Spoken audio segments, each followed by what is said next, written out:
এই press minister রোলটা বাইরে থেকে দেখে এটা অনেক কিছু মনে হয়। এটার একটা গাল ভরা একটা পদবি, শুনতে অনেক ভালো লাগে, কিন্তু বাস্তবতা হচ্ছে এখানে কাজটা কি।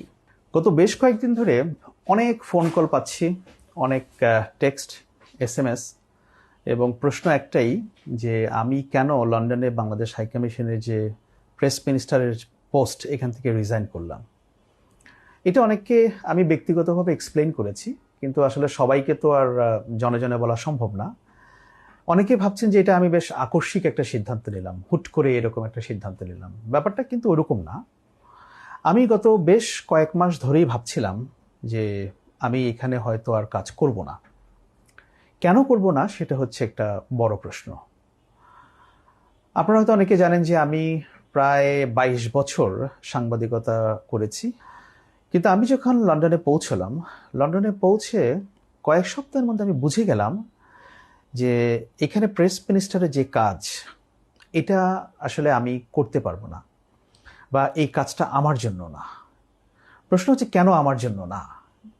আমার জন্য না এই কারণে, গত 1 বছর ধরে আমি এখানে অনেক চেষ্টা করলাম, দেখলাম যে এখানে কোনো প্রোডাক্টিভ কাজ সেই অর্থে নেই। সেই অর্থে নেই এর মানে হচ্ছে, ধরুন আমরা যারা সাংবাদিকতা করি, আমরা সবসময় নিউজ চেস করি, স্টোরি চেস করি, সারাক্ষণ একটা ব্যস্ততার মধ্যে থাকে। আমরা যে কাজগুলো করি এটাকে মেজার করা যায় দিন শেষে, যে কি করলাম, সেটার ইম্প্যাক্টটা কি হলো। 200-র বেশি সার্ভিস ও ফিচারে লেনদেনের সব বিকাশ অ্যাপে সম্ভব। কিন্তু প্রেস মিনিস্টারের যে কাজ, এই কাজের কোনো ইম্প্যাক্ট মেজার করার সেরকম কোনো কিছু আমি দেখি নাই। এবং আমি একটা পর্যায়ে এসে দেখলাম যে এখানে আমার দিনের পর দিন, সপ্তাহের পর সপ্তাহ কোনো কাজ নেই। আর আপনারা জানেন যে সরকারি যে কাজ, এটা তো একটা সিস্টেমের মধ্যে চলে। সেই সিস্টেম ভালো কি মন্দ সেটা অন্য হিসেব, কিন্তু সেটাকে ব্রেক করেও আপনি অনেক কিছু করতে পারবেন না। কিছু হয়তো করতে পারবেন, কিন্তু খুব বেশি কিছু করার সুযোগ এখানে নেই। এবং এই কাজ না থাকতে থাকতে আমার অলমোস্ট ডিপ্রেশনে চলে যাওয়ার মতো একটা দশা।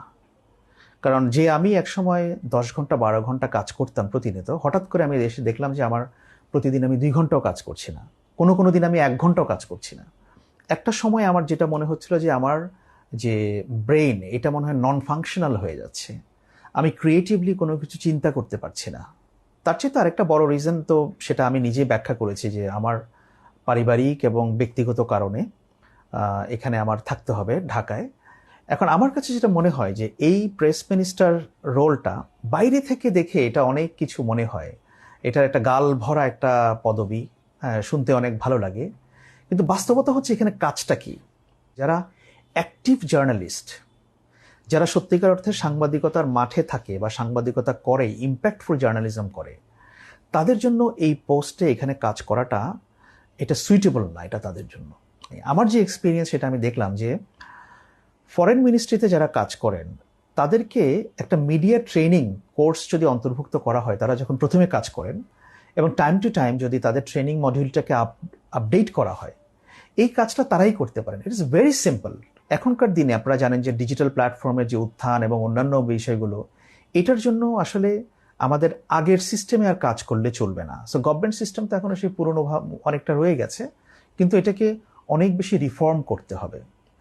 তো সব মিলিয়ে আমার কাছে মনে হয়েছে যে এই জায়গাটা আমার না। অনেকে এটার সঙ্গে অনেক রাজনীতিক বিষয়ে জড়াতে চাচ্ছেন, যে আমাকে সরকার থেকে বলা হয়েছে কিনা রিজাইন করার জন্য।